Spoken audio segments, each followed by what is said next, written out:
Hello and welcome back to Alice Talks Football and welcome back to another live Manchester United news, transfer news, takeover news and general chit chat show. We've got lots to talk about in today's show and I'm going to have a little bit of a rant in today's show because Manchester United are looking to sell a lot of players, a lot of young players. We had a rant about selling Martinez for $6 million in our video earlier today. Dan Gore is up for sale.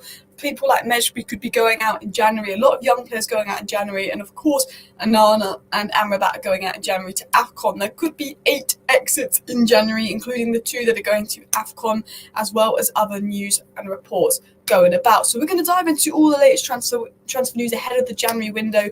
Reports of a 40 million offer for Mason Greenwood coming in as well, which I think is absolute BS. I think it's just Greenwood PR at the moment, and all the news and information going about. So do get involved in the live chat. I will be discussing a lot of this news with you guys in the live chat. Really interested to know your thoughts on the story.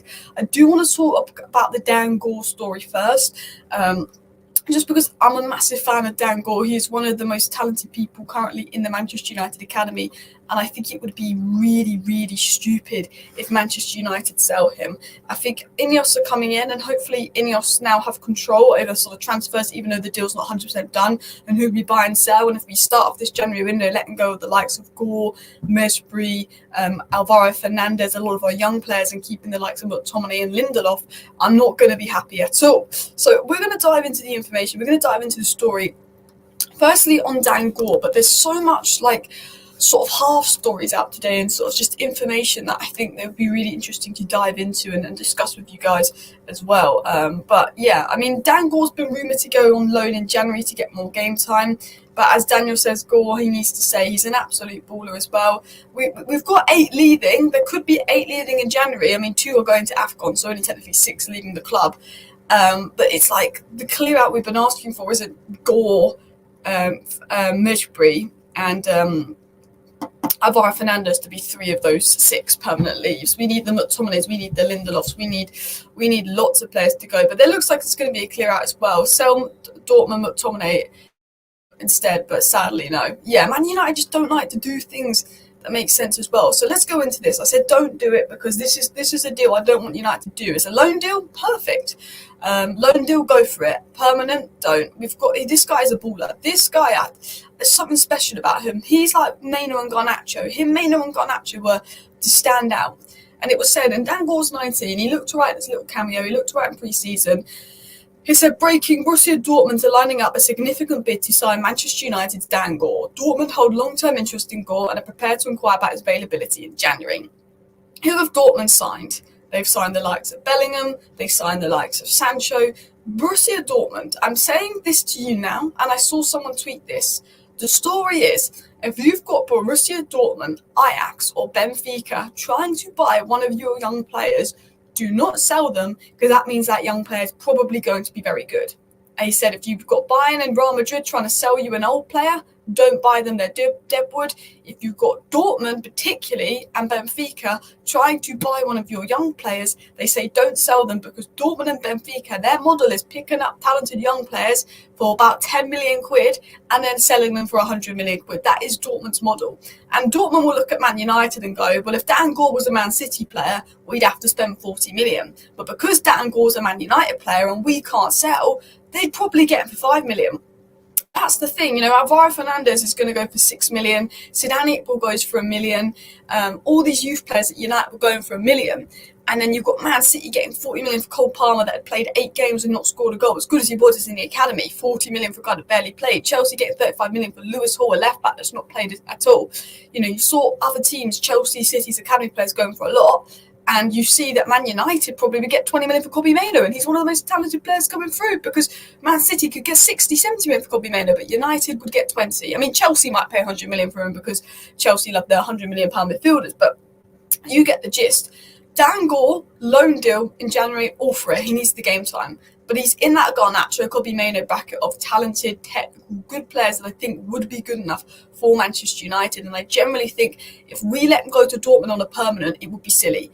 We've got McTominay we need to sell. We've got Lindelof we need to sell. We've got Donny, we've got Martial, we've got Sancho, we've got Anthony. Players that need to go, Dan Gore doesn't. Can we get the player, and I've said it this time again, can we get the players that need to leave? Anthony, McTominay, Lindelof, Donny, Martial, Sancho that are not good enough? Can we get those players out first before we get the Dan Gores out, before we get the Varans out? Because Dan Gore is one for the future. He's got potential to be Man United level. Varane is Man United level, but he's aging and slowly getting worse. McTominay isn't Man United level. Lindelof isn't Man United level. Anthony isn't. Martial isn't. Sancho doesn't want to play for us. Let's get the players that aren't Man United level out first. Then you go through the youth and you say, is this player worth selling? Well, if Dortmund are going to buy this player, probably not, because that means he's probably very talented. And while if someone offers us 40 million for Dan Gore, bish, bash, bosh, take the 40 million. But it's Man United. We'd probably sell them to 5 mil to Dortmund and buy them back for 100 million in 2 years.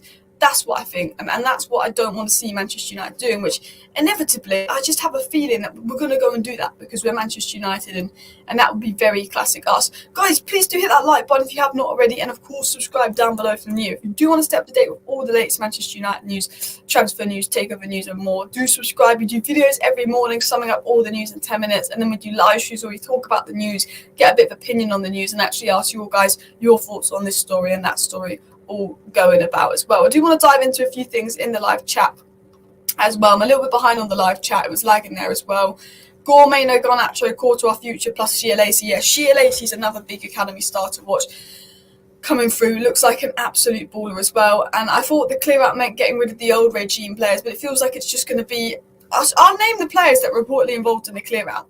So I've said 8 out in the title. So that is because Onana and Amrabat are going to AFCON. So that is the first 2. Hannibal is 3. That's a load, apparently. Gore, 4, permanent. Fernandez, 5, permanent. Fernandez is in the youth Fernandez with a Z at the end of his name. 5. Donny and Sancho, 6, 7. Martial wanted out, 8. Okay, that's 8 that's 8 out. But when we're looking at those 8 that needed to go, Sancho, Martial, Donny, bish, bash, bosh, they needed to go. The rest of them, not that bothered. Gore loan would be fine, but it's a permanent. Hannibal loan, yeah, it's a loan. But you look at it and you think, well, where's McTominay's move? Where's Anthony's move? Where's Lindelof's move? What are we doing with these players? These players that have proved that they are not good enough for United. Although Lindelof is injured, it's going to be very difficult to move on in January. You get my point. You know, why is it now the young players that are going? It's like, well, why aren't we getting talks about Lindelof, Anthony and McTominay leaving, but we're getting loads of information about, Dan Gore might be leaving, Fernandez is going to go, Casemiro is going to go, Varane's going to go. Why can't we get rid of the players that actually need to go, and then we get rid of the older players? And it's so frustrating about United, so frustrating. I do apologise if we're lagging there. I do apologise if you've got any lag there. I hope the quality's not just dropped. Transfer silly season. I'm already looking forward to the transfer window being over. Gore might be loaned out, but I can't see him being sold. I mean, the thing that's good that I want to point out. One of the things that's really good that I want to point out is apparently, well, I hope it's good. It might be useless, but apparently Man United, even though Ineos aren't 100% in place, apparently Manchester United can't sell or sign anyone without Ineos' permission. So I don't think Ineos, from what I'm hearing, from what I'm hoping, would be stupid enough to say, yes, sell Dan Gore at a permanent. I'm hoping that you're right, that it's actually just a part-time deal for Dan Gore, and it's just a loan deal. It's not like a permanent or anything like that. And hopefully Ineos wouldn't let do, or at least approve of us doing something as silly as that. Because I just think, selling Dan Gore, that's worse than selling Sedan Iqbal. Sedan Iqbal, if we didn't have Maino, I probably wouldn't have sold. But because we had Maino, I was like, hey, might as well sell Sedan Iqbal. We've got Kobbie Maino. The reason Sedan Iqbal sold is because Ten Hag wanted to make that room for Kobbie Maino, and he thinks it's best to get rid of Sedan Iqbal because he viewed Kobbie Maino higher, which is fair enough. But I think with Dan Gore, he's one of those that you can't sell. I think that would be silly as well. Over 300 people watching and not at 100 likes, guys, so do smash the like as well. Hopefully the quality doesn't test in and out. I'm obviously recording in an office space, so it might be a bit more laggy as well. We are on 73 likes, people. Bish bash boss. Transfer city season. I'm already looking forward to the transfer window being over. It feels like that. It feels like with Man United, the transfer window starts. We go into the transfer window really optimistic. We need this, we need that. Within a few days of the transfer window, we're like, this is going to be a long transfer window. This is going to be a crap transfer window. We watch some rivals swoop up players we really need. And we just sit there saying, I wish the transfer window's over because we know that we're going to have some saga dragged on for a full month. That's the worst part about United fan is saga's going to be dragged on for a month. you go into the transfer window with hope, and all the players that were saying, oh, Man United need to sign this and we're linked to this guy, and all these players that Ten Hag want, they end up at rivals. Get rid of old players, not good enough, but as I know United now, they don't know what they have until they lose them 100%. As well, we could get decent money for Sancho, Martial, Lindelof, Maguire if he could be convinced to pay off in January. I think, to be honest, I think we could sell Sancho.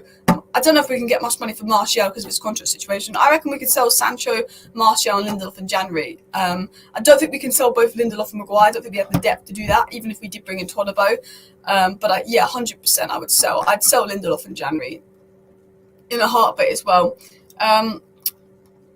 Lindelof has 2 years left on his contract on reasonable wages. I can see us keeping him if he's fine playing in a backup role, but I think we're more ambitious than that. Lindelof as a bench player is fine, but I'd rather have Todibo as a bench player than Lindelof, because then Todibo pushes someone like Varane on the bench, and Varane's top quality. Talking of centre-backs, actually, guys, the news that's going about is that Lisandro Martinez is expected to make a return in the next sort of 2 weeks. We're going to dive into Lisandro Martinez, what he said, and why Lisandro Martinez's return is going to be so important for Manchester United as well. Bish bash bosh, everybody. Let's hope Manchester United do some good business. Let's hope we actually do some good business. So I want to get into a story on Greenwood. And I'm kind of bored of this Greenwood stories, because it's basically, if you've not been following the Greenwood news, every single article about Greenwood has come out from the Sun. Every positive article about Greenwood has come out from the Sun. Someone from the Sun is obviously Greenwood's spokesperson. It's very obvious. The Sun was the one that was telling us everything about Greenwood in the summer, his training, his plans. The Sun was telling us everything about Greenwood from Greenwood's side of things. The Sun worked for Mason Greenwood. The Sun and Mason Greenwood's PR. There's someone that writes for the Sun that is the same guy that's been writing all these articles about Greenwood, and it's very obvious that he has Greenwood's mouthpiece. Now, this guy is reporting that Manchester United have reportedly got a 40 million offer from Getafe for Mason Greenwood, which they rejected. It was then said that Barcelona, Atletico Madrid, and AC Milan are all keeping tabs on Mason Greenwood's form, and Real Madrid are considering an approach for Mason Greenwood. So this is what's being said by Greenwood's mouthpiece. And I think it's absolute BS. I think it's PR for Greenwood. Greenwood needs a lot of PR because of what happened. And we've seen there's a lot of Greenwood PR. And I think Man United are hoping that his loan cleans up his image and stuff. But there's no way United would reject 40 million for Greenwood. Greenwood's got 1 year left on his contract after this year. He's been okay at Getafe, but I think United would accept 40 million for Greenwood. There's no way we would have rejected 40 million for Mason Greenwood, because there's Greenwood hype men at the moment. There's Greenwood hype men all over Twitter. And they think that Greenwood is the reincarnation of Messi. Greenwood is a good player. Greenwood is better than Anthony. Greenwood has had a better season than all our attackers. Has Greenwood had a better season than Anthony Elanga? No. And we got 15 million for Anthony Elanga. Greenwood's had a good season at Getafe. Greenwood's been good. He's scored goals. He's been better than our attackers. He's been decent. Greenwood's been good. But he's not been Bellingham level good. He's not been, Bukayo Saka level good. He's not been brilliant. And there's Greenwood hype men on Twitter, Greenwood PR, hyping up Greenwood to be amazing with his 6 goal contributions when Elanga's got 10 goal contributions in the same amount of minutes in a harder league. Do you know what I mean? I think United wouldn't reject 40 million for Greenwood. Apparently we've rejected 40 million offer for Greenwood. We've got a shock offer, 40 million for Greenwood. I don't see United rejecting 40 million for Greenwood, because United know it will be a trouble. It'll be hard bringing them back because his fans will feel uncomfortable. They know that he's got 1 year left on his contract, and Getafe don't have 40 million to spend on Greenwood. It's not. I think that he's had a good loan, and I think he's a good player, Greenwood. But I think there's people like trying to make out that Greenwood's been amazing at Getafe on loan. I'm like, no, he's not been amazing. It's just better than Anthony. It's just better than Anthony. Like, it's not been amazing. But these Greenwood hype men are saying, oh, Greenwood's going to come back and save us. Don't sell Greenwood less than 100 million. And I'm like, I feel like people are deluding themselves to think that Greenwood is Man United's saviour. There's a section of the fan base that think Greenwood's going to come back and save United. You're mad. You're mad. Look, we need a striker. We need a right winger. He's a good young striker. He's a good right winger. He's a good player. And he was really good before everything went down. And his potential is through the roof. He's been good at Getafe on loan. But to get back in that United squad now, to play for United with a little service, I don't think he would come in and save United like people think he will. So I actually don't think that it's true that there's a 40 million offer for Greenwood rejected. I don't know if Barcelona, Atletico Madrid and Milan and Real Madrid are all keeping an eye on Greenwood. I think it's Greenwood's PR image, because Greenwood ultimately wants to come back to Manchester United. He wants to clean up his image. If Greenwood's image is good, Man United will bring him back. Like that is the fact. Manchester United will bring Greenwood back if his image is good. That's the whole point of the loan. John Murtaugh said something or Richard Arnold said something after we sort of put Greenwood on loan, and made a comment like, we can't guarantee this is the end for Greenwood. He might be back if his loan goes well. If Greenwood's loan goes well and fans get behind the idea of him coming back and Man United know that there's not going to be outrage, or Man United, or he goes and scores 20 goals in the next 20 games in Getafe, and United are like, well, this would be worth the fan outrage because he's going to save us a load of money, he will come back in. There's obviously reports that Ineos don't want to sell him and stuff, but I think Greenwood return to United depends on the PR, because Man United do actually care what the fans think with this, because they were going to sign Arnautovic. The fans got outraged because Arnautovic was a racist. They were going to bring Greenwood back, and a large portion of fans got outraged. Now he's had a good season, and now his PR is just cleaned up, and he's been with Harry a year, and he's had the kid, and there's all this PR going out this year. Man United thinking, okay, if we bring him back now, there's going to be less of a reaction. And I think with the situation with Greenwood, I spoke to someone, and they were quite fair with it. They said that if Greenwood had been punished for what he did, and then he came back, he would say Greenwood can come back because he's been punished for what he's done, or allegedly done. But he's saying, should Greenwood just walk right back in this United side? It will upset a lot of people who have, gone through some horrid things. And I think, this Greenwood news is all about PR. It's all about image. It's all about PR. It's all about that at the moment. And I think that, to be honest, we'll talk about it at the end of the season. I think all this news coming out now about Real Madrid and that, the season's halfway through. Let's see how good Greenwood's season is.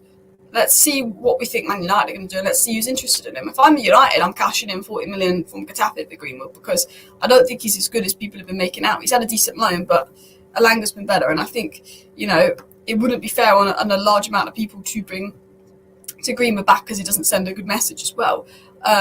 But yeah, people are saying, I know that there's loads of people that sort of love Greenwood and worship Greenwood and stuff. There's Greenwood worshippers, and I don't get it. Like, he's a good player, but he's not gonna save us. Like, he's good, but he's not like, prime Ronaldinho level good. Like, Alanga's been better this season, and I think it's because we've been so bad and Anthony's so bad that people are deluding themselves that Greenwood is the answer to solve all United's problems, and it's really not. It's really not as well. Greenwood didn't play professional footballer for over a year, but managed to become one of the best players in La Liga after 3 to 4 months. If that trajectory continues to be world class, there's still potential there for him to be world class. But I could name 5 right wingers that have been better than him in La Liga this season. He's been good, but he's not been groundbreaking as well. That's what I mean. I feel like he's almost getting overhyped because people were so desperate for this Anthony thing to be over. Garnacho for me is the right winger, but I'm kind of bored of talking about the Greenwood situation. It just gets boring because it's just like, we don't know what's going to happen till the summer. It's not a nice thing to talk about because everyone's so divisive on opinion, and everyone's so.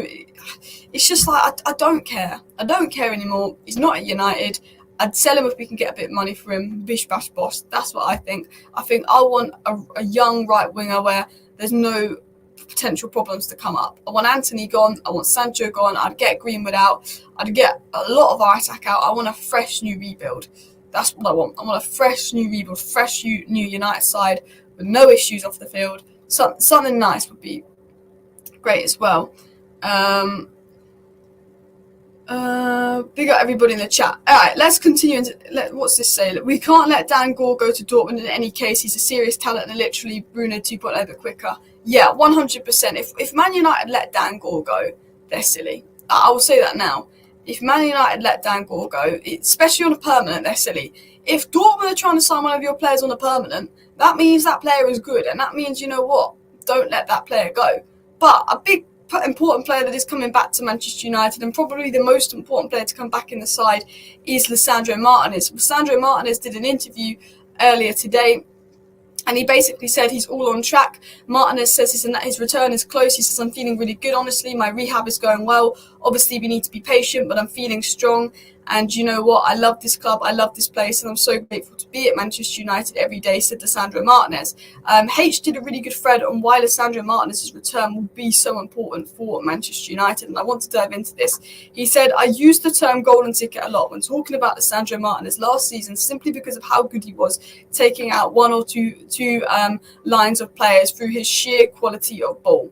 his ability to pass, basically, they make the line-breaking passes was so important for us in build-up. He was like one of the only guys that could actually get the ball from the defence to the midfield to the attack. And we were very reliant on him. And you've seen how poor our build-up has been without Martinez.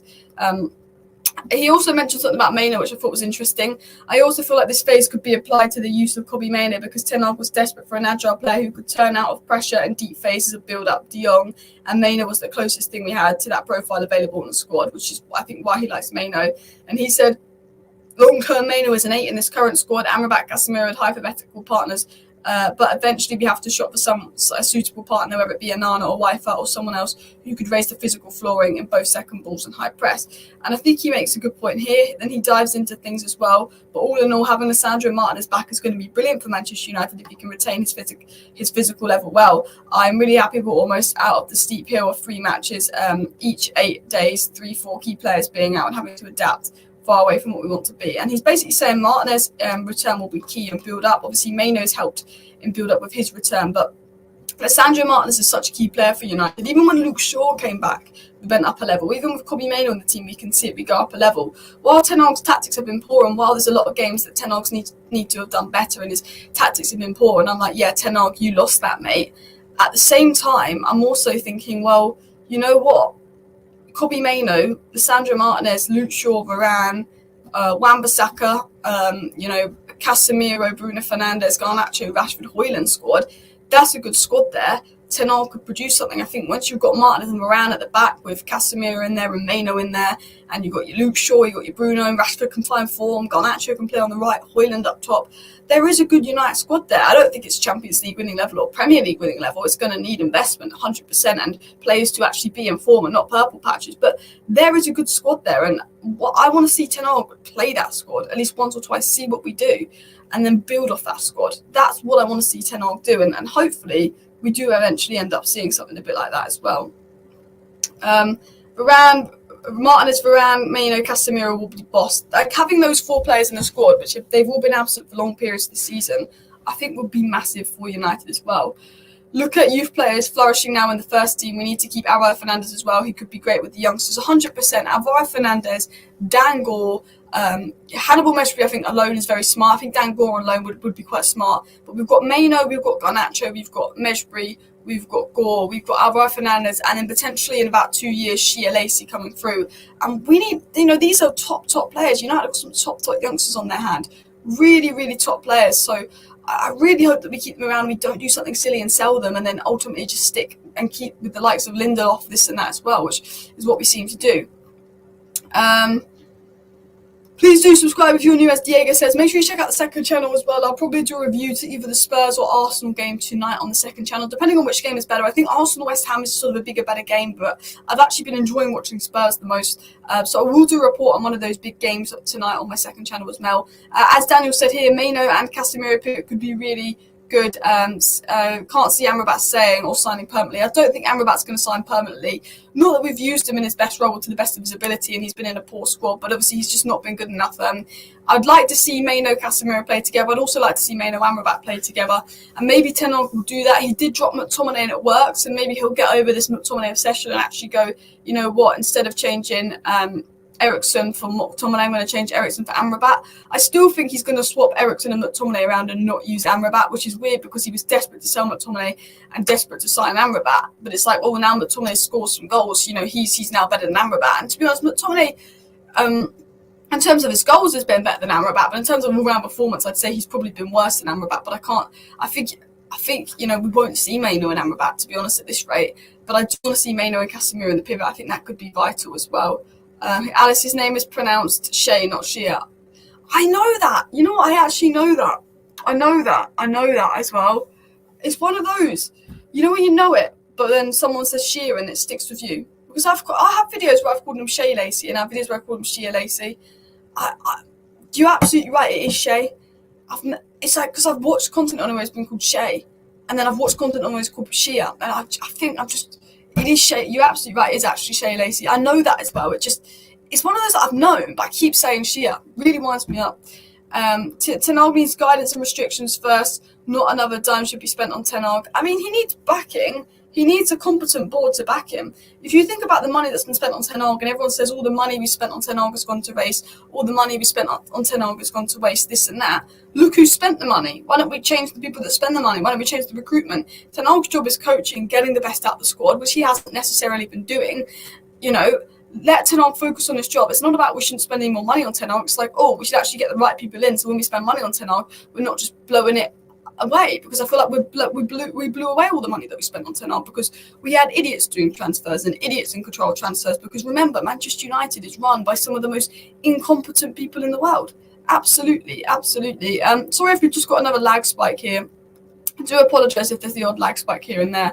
I am recording on a different software, but I do want to show you something that is interesting, which I think is in defence of Ten Hag. I think, to be fair, one of the reasons we haven't scored goals is, one, because of Ten Hag and we're not creating chances, but two, it's the lack of quality in players, and particularly the lack of quality in finishing. And I want to show you this because I think the statistic is really quite interesting. And this is said basically non-penalty XG over/slash underperformance by United players this season. So McTominay, Mejbri, Lindelof, Eriksen and Delo are the only players that have overperformed their XG. And McTominay's overperformed by 1.5 because he gets in good areas and he's just had good finishes. We look at underperformance, we've got Rashford and Højlund on -2.1, Anthony on 1.4, who doesn't have a goal this season, Casemiro, Pellistri, Garnacho, Maguire, Martial, Mount, Reguilon, Bruno Fernandes, Evans and Rabat. If you look at that there, we've got a total underperformance of 5 goals. A lot of teams overperform their XG. Manchester United have an XG underperformance of 5, saying that we've actually done enough to score 5 more goals this season, but we're not finishing it, we're not being clinical, we're not putting it in the back of the net. And while, to be honest, we don't look like scoring, we haven't taken the chances we've had.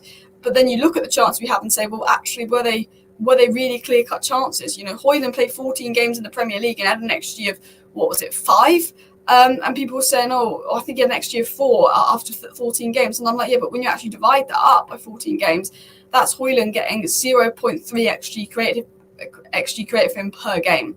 We don't create enough XG, and when we do, we don't score them. And I think our ability to not score goals has been a big problem this season. I think, to be honest, the right winger should be priority, but also another midfielder to help us control games, because you saw as soon as Eriksen came on from McTominay and we had a midfielder playing that could control games, control the tempo of the game, all of this kind of stuff, you were like, do you know what?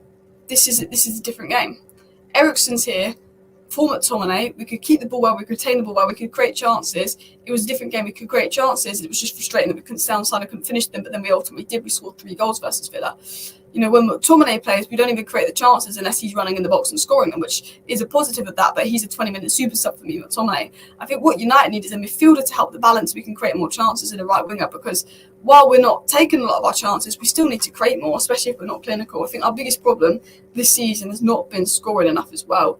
150 likes, so big up people as well. As Daniel says, let's go to 200 likes as well. We've been decimated by injuries this season, is what the major reason why we're struggling. Still think we can get top 4. Do you know what? Spurs have got a lot of players out of injury, and they lose Son, Sarr and Basuma in January. Son obviously goes to Asia and the other 2 go to Africa. Newcastle got a lot of injuries and dropping points. Villa are starting to drop off a bit. They drop points to Sheffield United, then us. Maybe there is a spot there. It's looking like it's going to be Man City, Arsenal, Liverpool, top 3 clear. Villa might stay up the top but might drop off. Spurs might stay up the top but might drop off because of injuries. I think Spurs have been playing some of the best stuff, but I think their injury crisis is becoming the worst. Newcastle's injury crisis is shocking. Maybe United can sneak in top 4 because we've got Martinez, Casemiro and Mount all returning. We've got all these key players returning to the squad very soon. Maybe United can sneak in there. Maybe United can do something big. That would be great. I mean, that is being very positive. But I agree. Give Ten Hag to the end of the season. See how he does near the end of the season when he's got his full squad available. If his tactics are losing us games, you sack him. If he continues to obsess over McTominay when he's just played a game without McTominay, it's been brilliant, then you think about sacking him. But before you sack the manager, you've got to change the whole recruitment structure. You've got to set the whole recruitment side, and you've got to get those players out that aren't good enough. The Lindelofs need to go. The McTominays need to go. The Antonys need to go. The Deadwood needs to go before you touch the manager. Give Ahmad a chance on the right. Well, he's been injured all season. I think he might go to Sunderland on loan, but I'd like to see him have a chance. He was reportedly going to be in the lineup for the last game versus Aston Villa, but apparently he wasn't fit enough. But he could be in the lineup in terms of not the starting lineup in the squad. Versus Forest, he could be on the bench. Ahmad's a player that I would be surprised.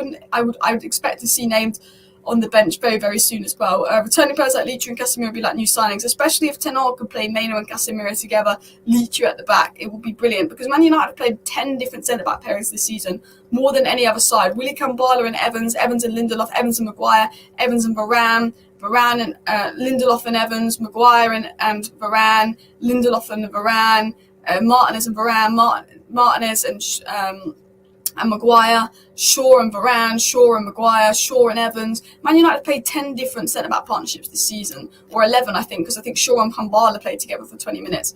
So I think Martinez coming back as well and just giving us that stability on the back would also help get the best out of someone like Anana so we can get used to playing with them again as well.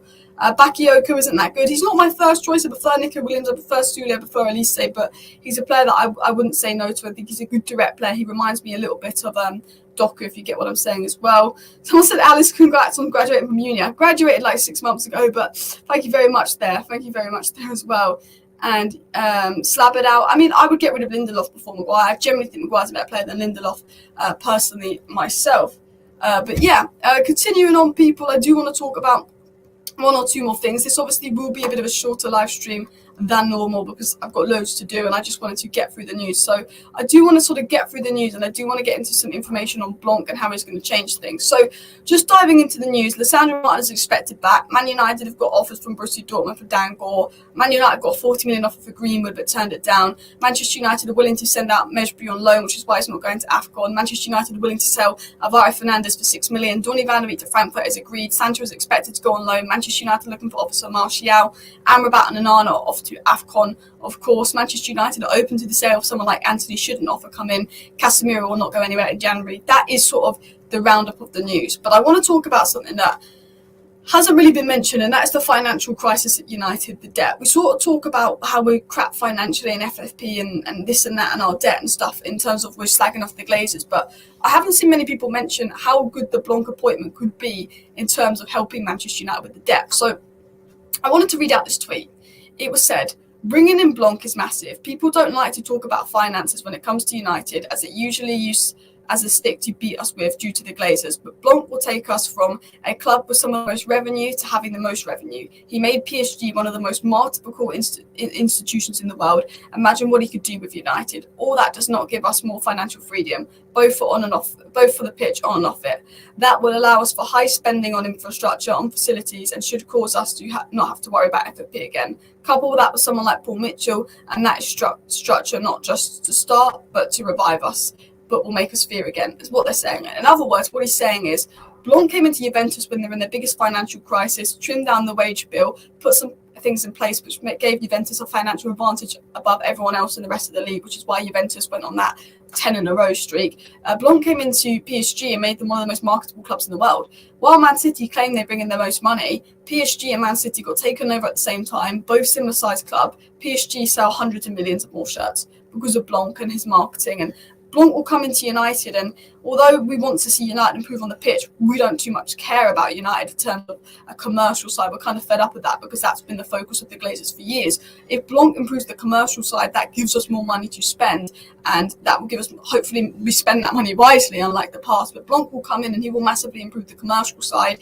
He will put the structure in there so then when the money we generate from the commercial side will be invested properly on the football side, and we should get back to the top, is the aim. But I think the Blanc addition could be massive for United as well. Blanc also took you from bankruptcy, Serie B, to winning, basically back winning the Champions League. Well, they didn't win the Champions League, but yeah, back definitely up there as well. So hopefully, Blanc coming in will be a big positive. But I am going to wrap up the live stream here. It was just a short live stream to update you guys. Please do smash the like button on the way out. Of course, subscribe down below if you're new. I will be back live tomorrow, probably during the day, because I'm not around tomorrow evening. So there might be a midday live stream and then a video in the evening, or there might just be 2 videos, or there might just be 1, depending on the news, depending on the information. So just make sure you subscribe with the post notification bell on. Thank you for watching. Bye.